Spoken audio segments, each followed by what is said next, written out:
Pour s'en sortir, quand on est agriculteur, c'est qu'il faut travailler sur l'autonomie de la ferme au maximum. Donc ça veut dire autonomie financière, c'est-à-dire pas faire des gros emprunts au début qu'on mettra longtemps à rembourser et qui nous mettent dans lequel on ne peut pas revenir parce qu'on a fait des trop gros investissements et que si c'est un mauvais système ou si le cours du lait ou d'autres choses s'écroule, et ben on est dépendant de ce système. Après donc ça va aussi vers l'autonomie en termes de commercialisation, c'est-à-dire qu'on peut diversifier ses débouchés, c'est-à-dire que s'il y en a un qui nous plaît plus ou qui arrête ou qui nous paye plus assez bien, on n'a pas tous ses œufs dans le même panier. Après il y a l'autonomie technique. Ça veut dire qu'on retrouver les savoir-faire paysans, c'est-à-dire qu'on peut arriver à autoconstruire ses outils, à réparer ses outils, à trouver des outils d'occasion et travailler sur l'autonomie technique et de la ferme. Après, on s'en sort aussi par la formation. Il faut aller se former à droite, à gauche, aller faire des formations avec les groupements bio comme la Dabio ou la coopérative, l'atelier paysan. Après,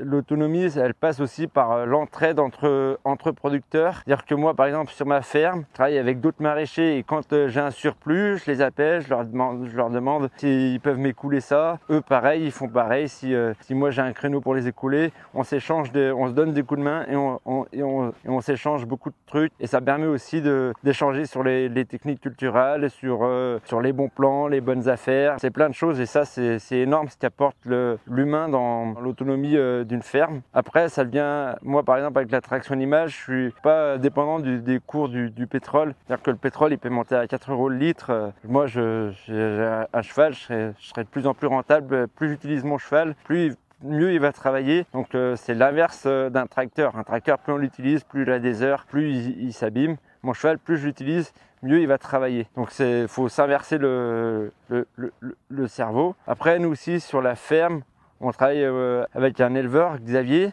Donc on se donne plein de coups de main. Lui, il me prête son télescope. Moi, je le remplace pour la traite. Et tous les jours, on boit le café ensemble, on s'échange des infos, on se dit tiens, il faudrait faire ça. Et on y réfléchit tout le temps. Du coup, c'est un peu une symbiose. Et même avec plein de gens qui passent à la ferme. On a un collègue qui est recycleur. Du coup, lui, il nous trouve des bons plans. Toute chose est imaginable que c'est des choses qu'on n'achète pas. Donc, ce qu'on n'achète pas, ça renforce l'autonomie. Parce que ce qu'on n'achète pas ou ce qu'on échange, ça fait que c'est de l'argent qui sort en moins, c'est de l'argent en plus pour nous. Donc ça, c'est vraiment énorme le réseau social. Ça permet de vraiment faire l'autonomie sur les fermes et c'est ça qui est important aujourd'hui pour s'en sortir quand on fait de l'agriculture biologique et paysanne.